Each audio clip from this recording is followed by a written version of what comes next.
In the previous video, we fully described working with CMD, and I said that using PyCode style, we can check the compliance of the code we wrote with PEP 8.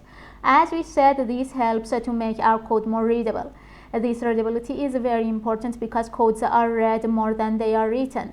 Now we learned how to create functions and how to use them and share them. So now we have a good knowledge of functions. For example, we have already seen the type function. We said that it's the built-in function. Now let's work a little with famous Python functions, for example, int, float, str. Let's see it, for example, the int function. If it apply on a float number, for example, you can see that you will have the integer format of that number. Actually, if you can see that these numbers are integer number, you can apply the type of function on the result of the applying of the int function on for example, a float number.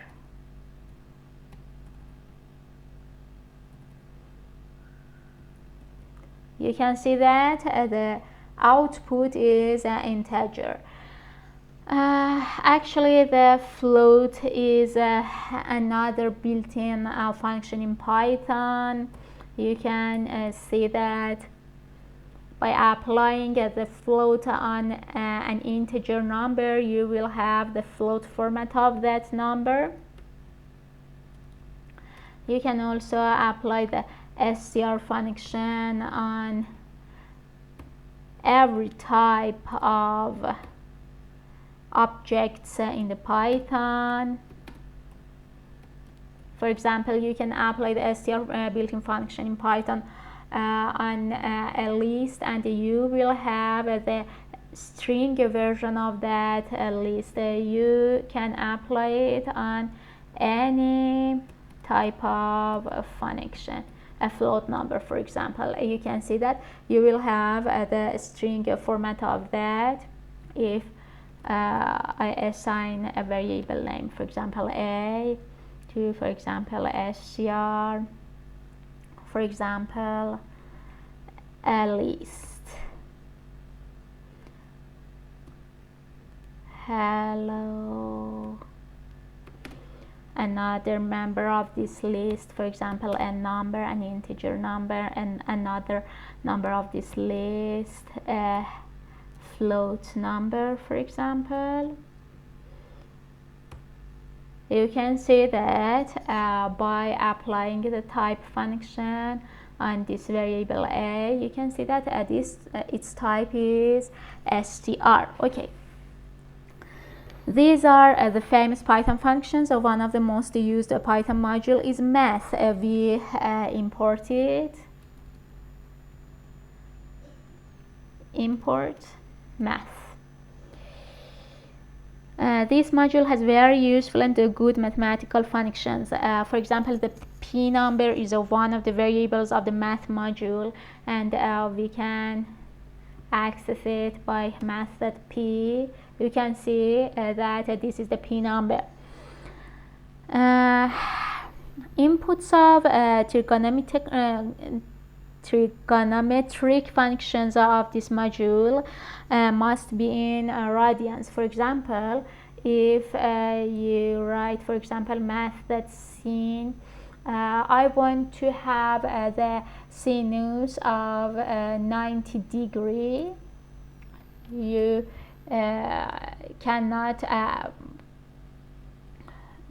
the sinus of the 90 degree because if you want to have the sinus of the 90 degree, you need to at first change it to the radian format. For this purpose, you can write a dig, for example, variable and assign the value 90 to it, and then define another variable, for example rad,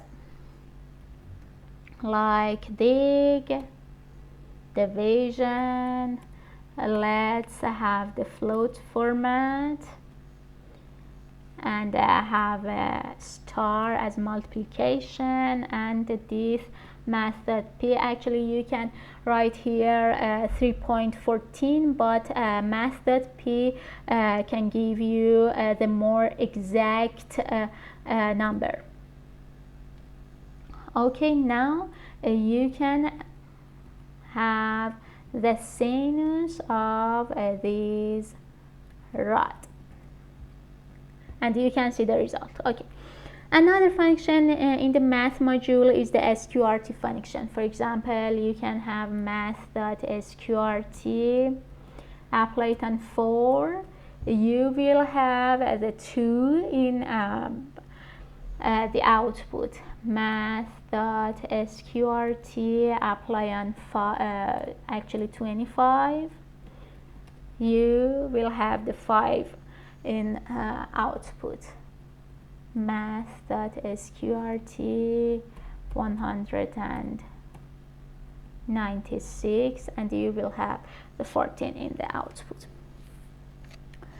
We can make the arguments of a function as complicated as we want. For example, we can have a variable which is named a, for example, math.sin dig, for example. Division 360, multiplication 2, multiplication, math.p. And you can see that by calling a, we achieved to the same one which we had previously. Or for example, we can define another variable named b, like math, that for example exponential. Math also has the exponential built-in function.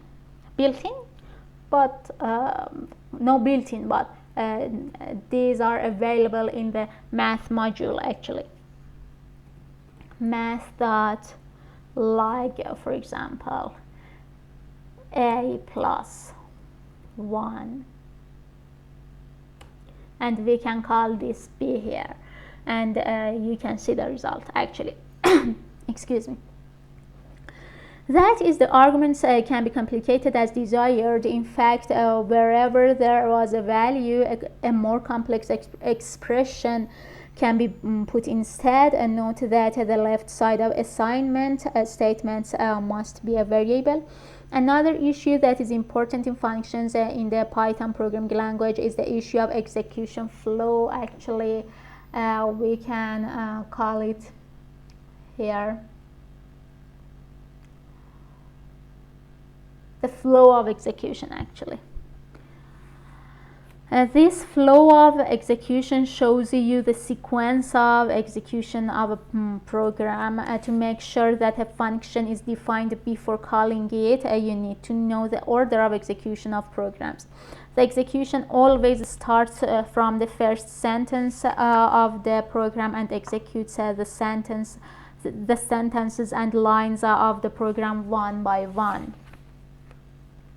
The definition of functions can disturb this arrangement a bit.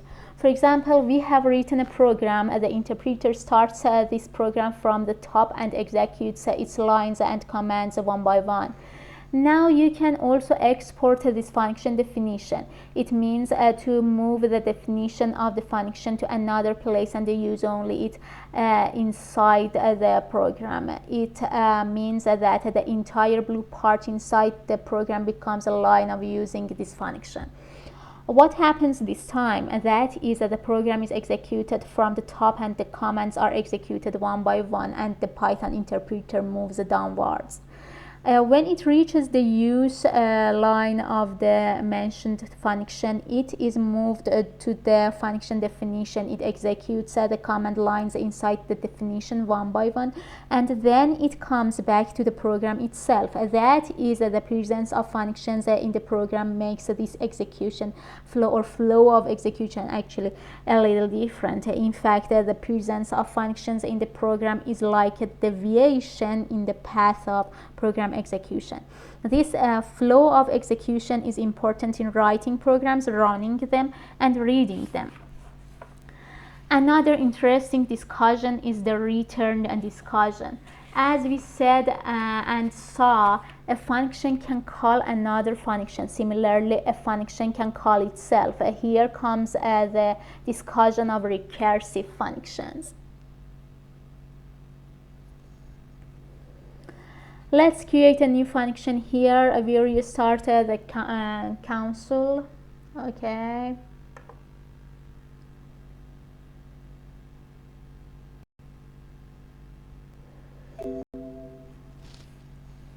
Let's make a counting function with argument a and say if a is less than or equal to 0, print the end, otherwise print that number and execute the same function with argument a minus 1. We want this function to print all positive integers smaller than or equal to the number if it receives any positive integer. Let's write it, for example, def count a if a.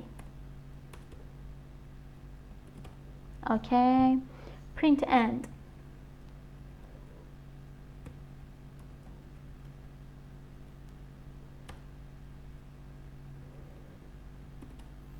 Else print a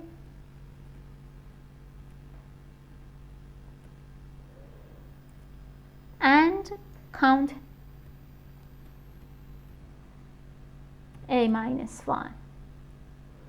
Let's press F5 and run the function. Let's call the function count with the input, for example, 20, and we can see that the numbers smaller than 20 are printed here, and at the end we see the end message. Actually, we can call it with another input, for example 11, and you can see the same result. So the function is working well. Recursive functions have many uses. Now if we want to have a function that prints an expression to the number we want, we can define it like this. Actually, we want to define a function to print a phrase for us in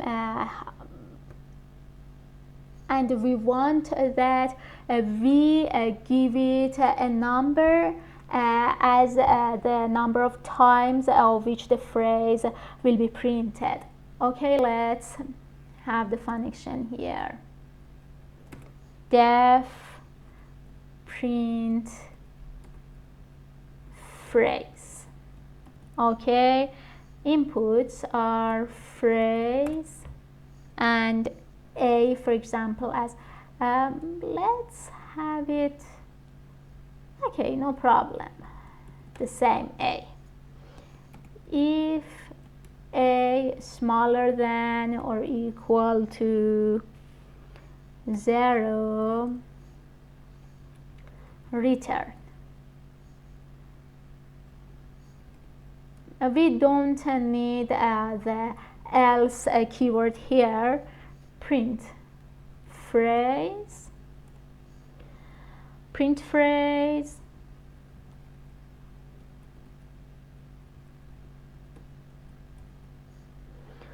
with arguments actually phrase and a minus 1.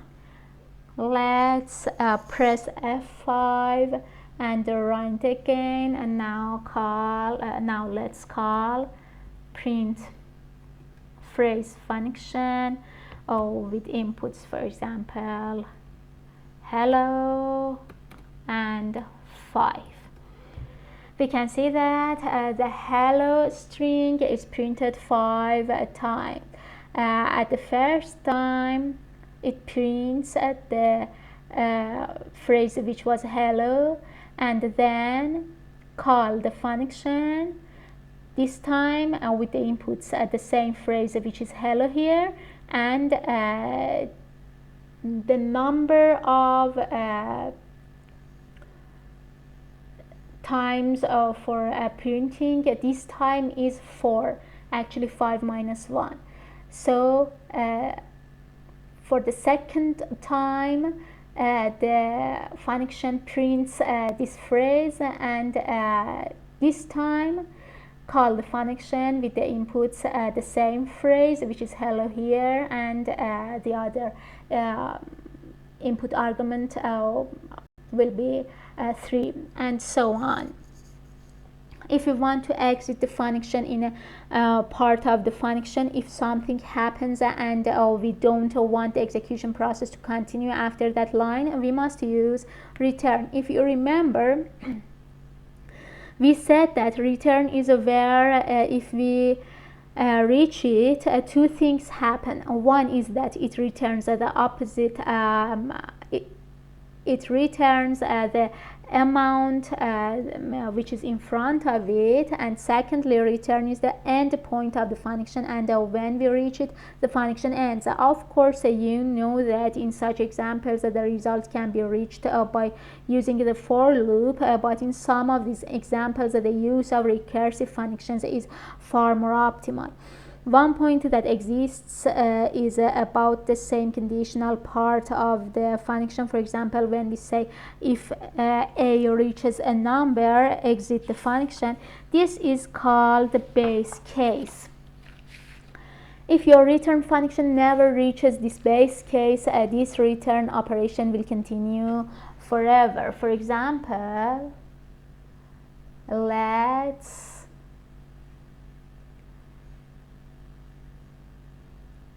make this part as data strings and press F5.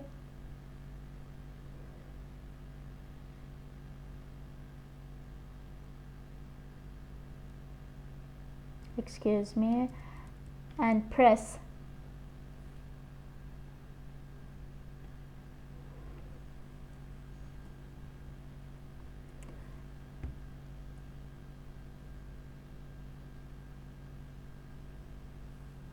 let's have this here. Okay, press F5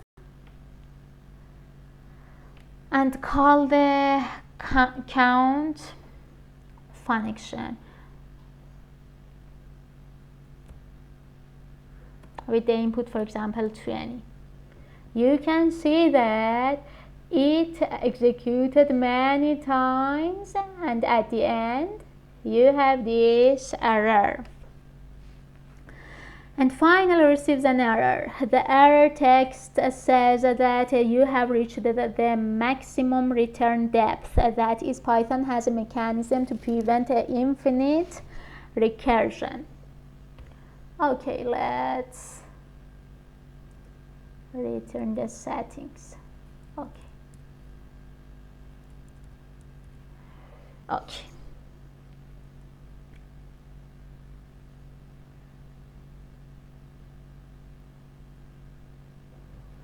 Let's try another example here. For example, def recursion.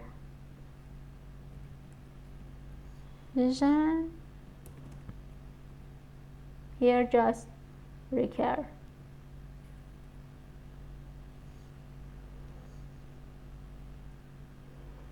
So let's press F5. Now call recursion. and you can see the same error. Okay, we don't need it here. Let's remove it.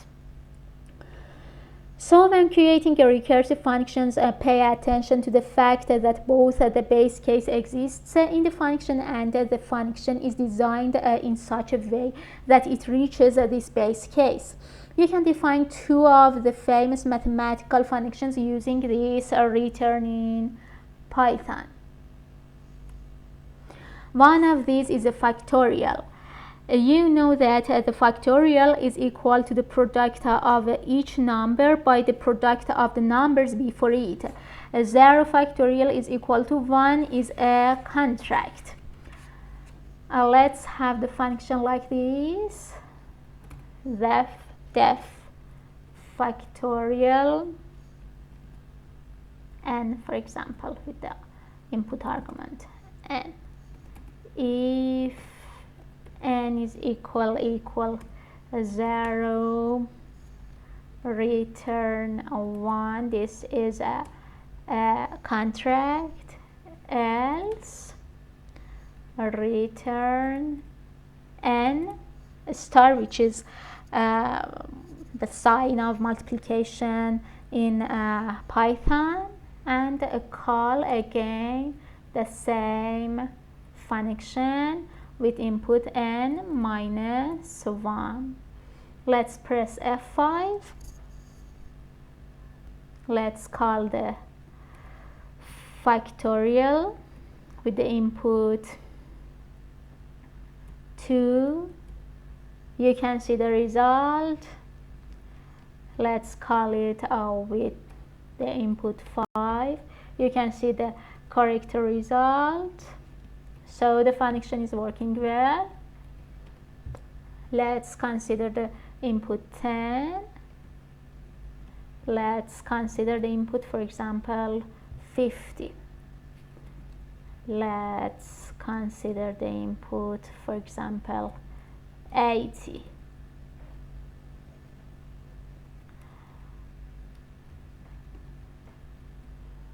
Let's consider the input 120. You know that factorial does not accept a negative number, and if we give negative number to this function or even the float number, we will get error. And now if we want to prevent these errors from occurring and tell the user to enter only positive integers, what should we do? Now we already got acquainted with annotations, but this is useful for someone who reads the function or applies a help to it. But it is not enough for type checking in order in order for your function to be a complete function. It is better that you have this type checking in the heart of your function. We want to make our function resistant to many errors. For example, we have a built-in function in Python called isInstance. isInstance. For example, let's try it. Hello str. We can see that true. This is the hello in quotation marks is a string. Or we can try isInstance with 2.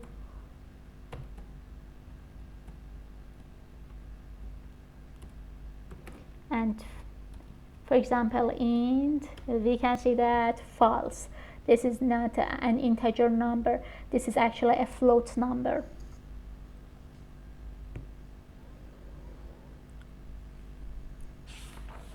Okay, now we want to tell the function to exit the function if the input of the function is something other than int. For example, we can consider here if not is instance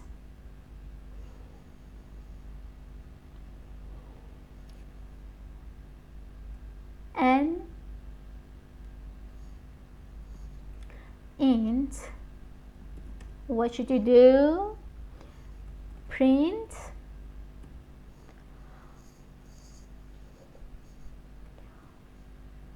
factorial is just defined for integers. For example, something like this.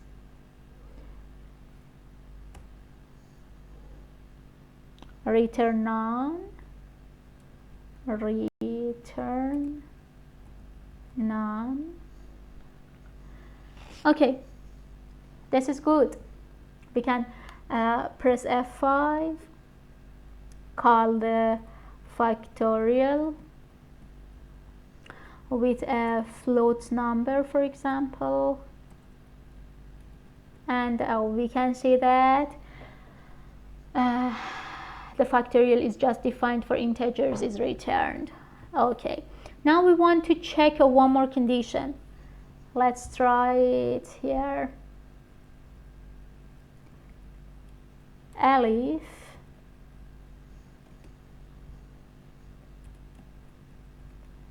n smaller than 0, print, for example, factorial is not defined for negative numbers.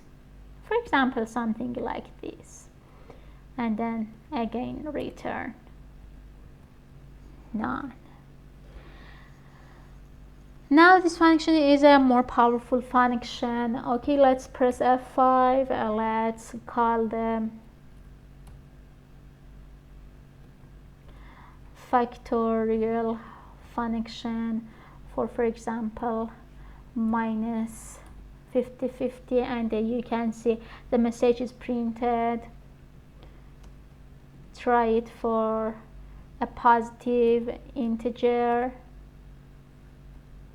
and you can see that it is working well. Okay, we can restart the kernel.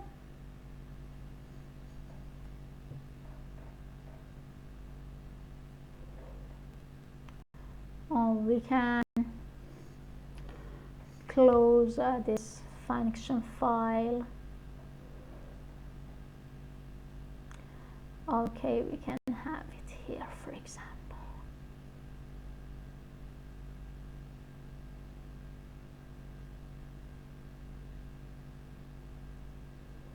Here, let's have it rec, for example.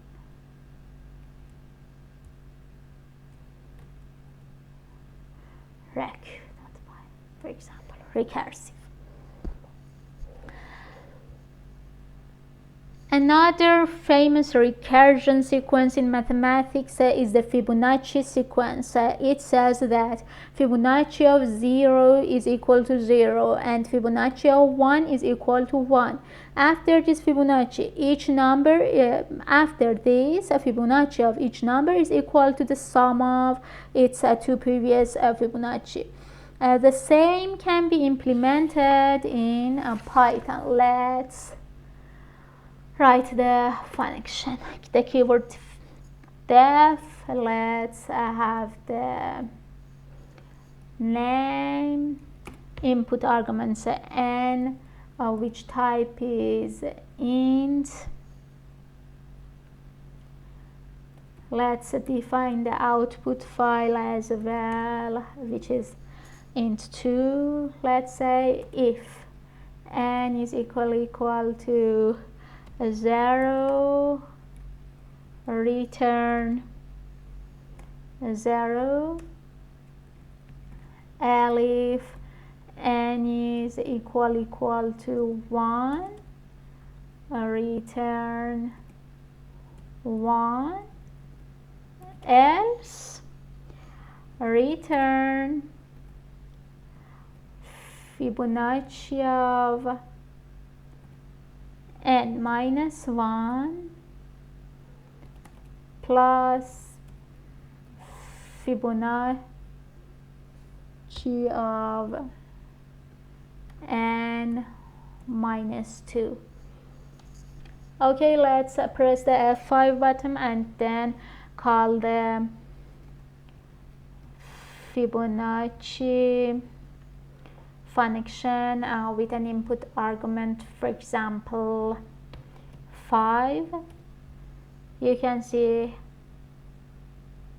the result. Let's count it. Fibonacci of 0 is 0, Fibonacci of 1 is 1, Fibonacci of 2 is 1, Fibonacci of 3 is 2, Fibonacci of 4 is 3, and Fibonacci of 5 is 5. So the function is working correctly. When we give larger numbers to this function, the calculation time increases. Let's try it. Fibonacci 10. Fibonacci 10. Fibonacci 20. Fibonacci 30. You can see that this time is increasing. Fibonacci 40. You can see that the time is increasing step by step, because the program is forced to calculate the value of the function for all previous numbers. Of course, there are programming solutions to speed up the implementation of such programs. For example, you can create a memory for the program to reduce the need for repetitive and time-consuming calculations. Of course, this is not our discussion here. Okay.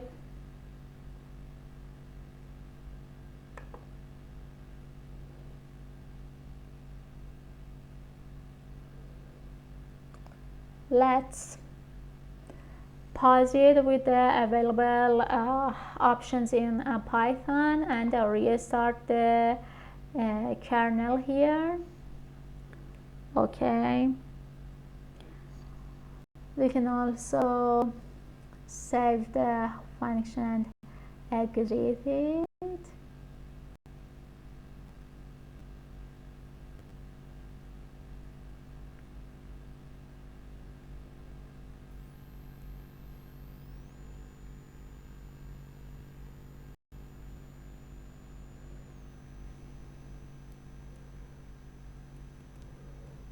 Fibonacci. Okay.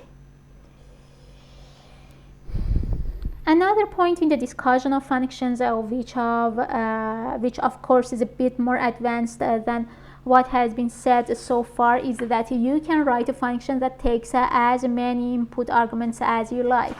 For example, consider func1, which prints all its inputs. For this, just to use the star symbol in the function definition and before the argument name. Def func1 star args for arg in args print arg. Okay, let's press F5. Let's call the func1 with the input, for example, hello. Let's call this function with the input, for example, an integer number, for example 20. Let's call it with an integer and a string. Let's call it with an integer and a float number. Let's call it with an integer and a list of integers and a string and a float number. Let's call it with a list of integers, a list of strings in addition to the previous input arguments, and you can see that this function works. Many things that can be done with functions. For example, we can create an average function. Let's have it here.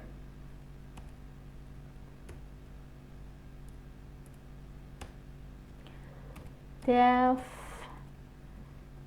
average with inputs. Let's have it first and then insert a star and then others. For example, we can have return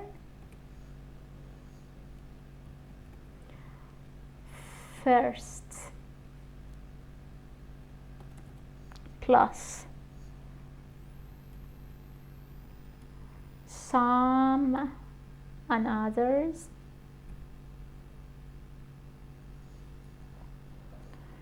division 1 len others. Okay, let's press the F5 button. Let's call the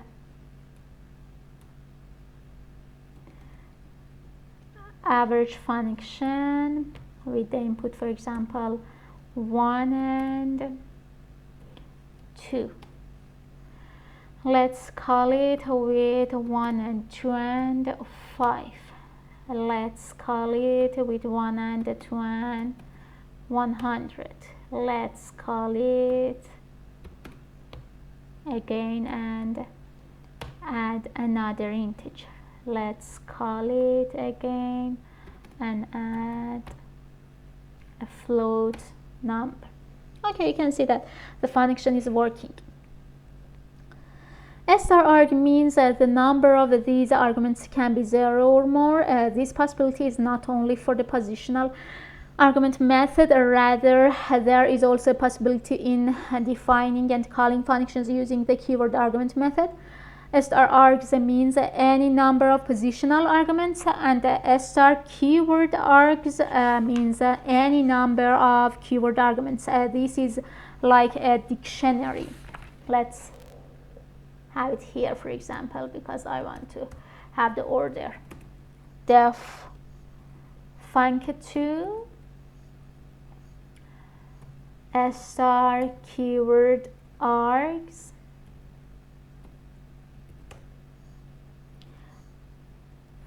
for kind we in keyword args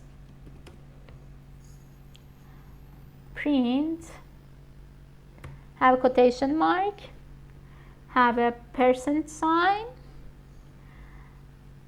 write s, insert 2 equal mark, equal sign, insert another percent, insert another s, then outside of the quotation mark insert another percent, open a parenthesis, write kind v.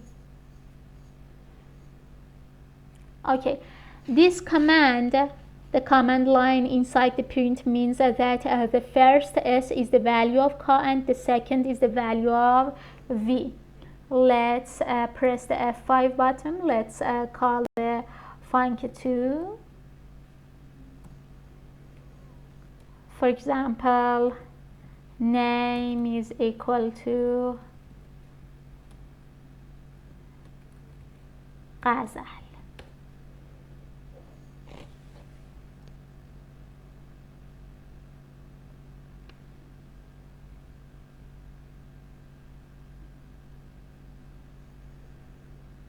What is the problem here?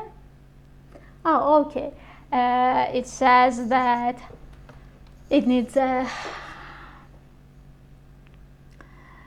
least 2, but this is just 1. Okay, say job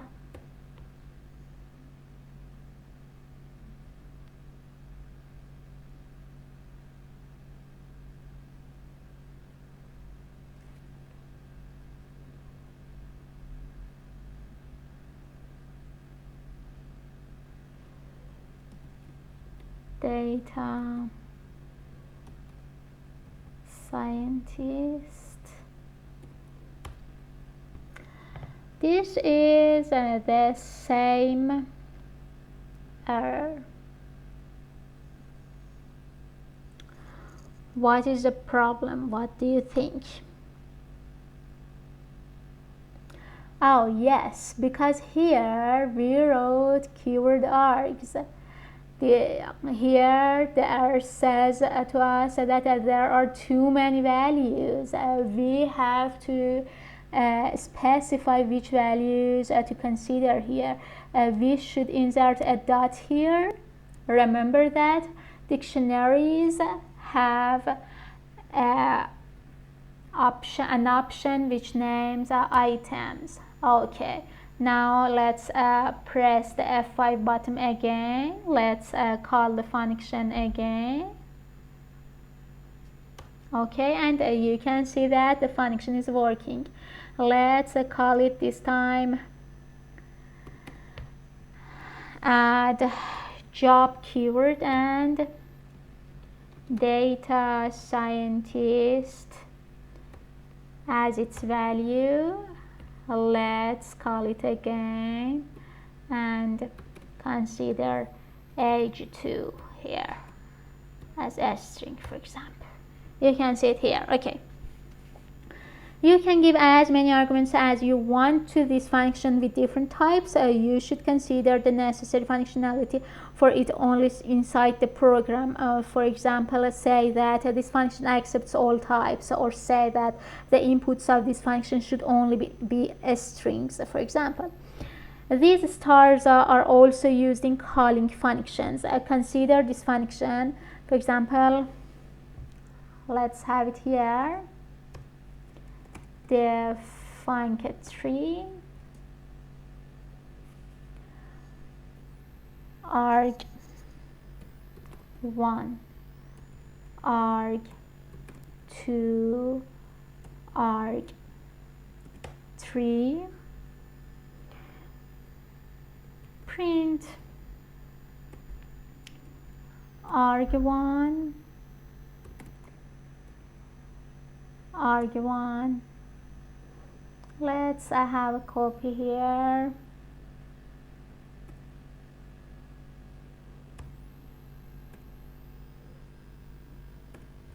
Just change the numbers.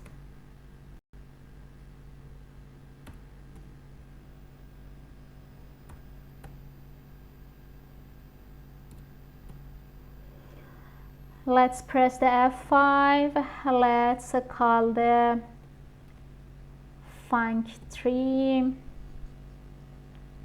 Okay, now you can use this method to call.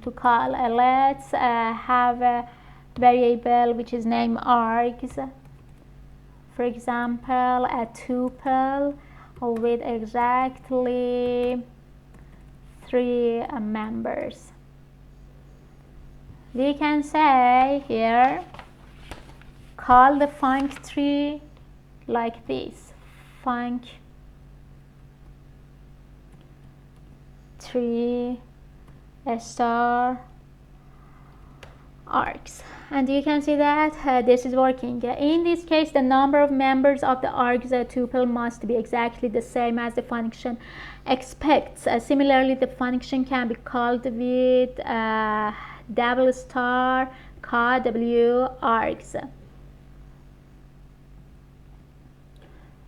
Let's define a dictionary this time, kw args. Let's have, for example, arg1 the same 10,